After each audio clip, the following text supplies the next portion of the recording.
एक विचार करण्यासारखी गोष्ट आहे की मुलीचा बाप कोर्टामध्ये केस टाकतो आणि सांगतो की लग्नासाठी मी 20 लाख खर्च केले, 25 लाख खर्च केले, 30 लाख खर्च केले आणि मग पोटगीसाठी 5,000च्या पोटगीसाठी कोर्टामध्ये केस लढतो.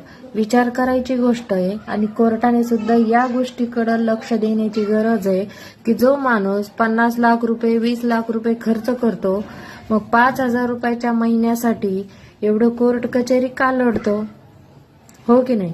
म्हणजे स्वतः आपण बेजार राहायचं, मुलीचे पण कान भरू भरू तिला एकाचं दोन तिचं ऐकून घ्यायचं.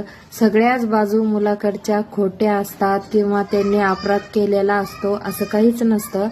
तर दोन्ही बाजूचा विचार कोर्टाने पण केला पाहिजे आणि कोर्टाने सुद्धा म्हणजे निर्णय घेतला पाहिजे की जो मुलीचा बाप 6 महिन्यापूर्वी 20, 25, 50 जे काही लग्नाचा खर्च आहे तो करू शकतो, तर 5,000ची पोटगी एवढं भांडण करायचं आणि पोरगी कायमची आपल्या माहेरात ठेवून घ्यायची, हे किती टक्के लोकांना पटतं बरं? सासरी काय सगळेच त्रास देणारे लोक नसतात. काही मुलींचं अफेअर असतं, काही मुलींना नांदायचं जिवार येतं, काही मुलींना स्वयंपाकाचं जिवार येतं, काही मुलींना सासू सासरे नणंद दीर हे कोणीच लागत नसतात, एकटा नवरा असावा असं वाटत असतं. आणि काही लोकांनी मुलगी म्हणजे एक पैसे कमावण्याचा मार्ग असं त्यांनी धरलेला असतं.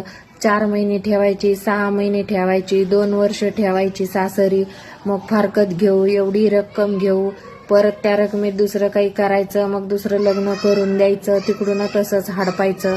हे काय मी माझे बोलत नाहीये, हे चालत आलेली सद्यस्थितीवर बोलत आहे.